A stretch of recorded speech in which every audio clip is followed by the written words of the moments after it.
রাজধানীর বাজার পরিস্থিতি জানতে এখন যাচ্ছি রাজধানীর মোহাম্মদপুর টাউন হল বাজারে। সেখানে আছেন স্টাফ করেসপন্ডেন্ট শফি মাহমুদ সাগর। সাগর, বাজারে বিভিন্ন পণ্যের দাম নিয়ে কি বলছেন ক্রেতা বিক্রেতারা, আর ডিম, মাছ, মাংস এবং মশলার দাম গত সপ্তাহের তুলনায় কেমন দেখছেন জানাবেন আমাদের।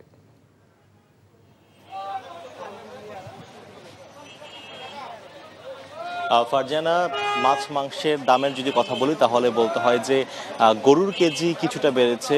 গরুর দাম গত কয়েক সপ্তাহ আগে আমরা দেখেছি 750 টাকা বিক্রি হচ্ছিল, যেটি এখন 800 টাকা কেজিতে বিক্রি হচ্ছে। এবং বিক্রেতারা বলছেন যে যেহেতু সামনে কোরবানি, তো এই কোরবানির জন্য হয়তো আরও কিছুটা হলেও দাম বাড়তে পারে। এছাড়া ব্রয়লার মুরগির দাম সেটি 200 টাকায় আজকে কেজিতে এসেছে। গত সপ্তাহে বোধহয় 210 থেকে 220 টাকায় বিক্রি হচ্ছিল।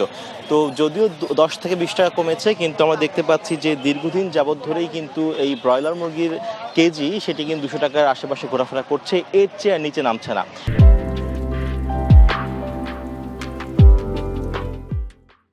আর এর পাশাপাশি ডিমের দাম ডজন প্রতি 150 টাকা বিক্রি হচ্ছে বেশ কয়েকদিন যাবৎ ধরেই। কখনো কখনো সেটি 140 টাকা 30 টাকায় নামে, কিন্তু গত কয়েক সপ্তাহ যাবৎ ধরেই সেটি 150 টাকার মধ্যেই রয়েছে।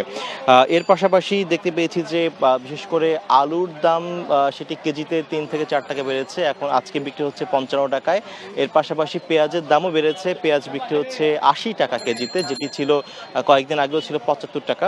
আর মাঝখানে কাঁচামরিচের দাম বেড়ে গিয়েছিল, 200 টাকা কেজিতে চলে গিয়েছিল, সেটি কিছুটা ধীরে ধীরে কমা শুরু করেছে।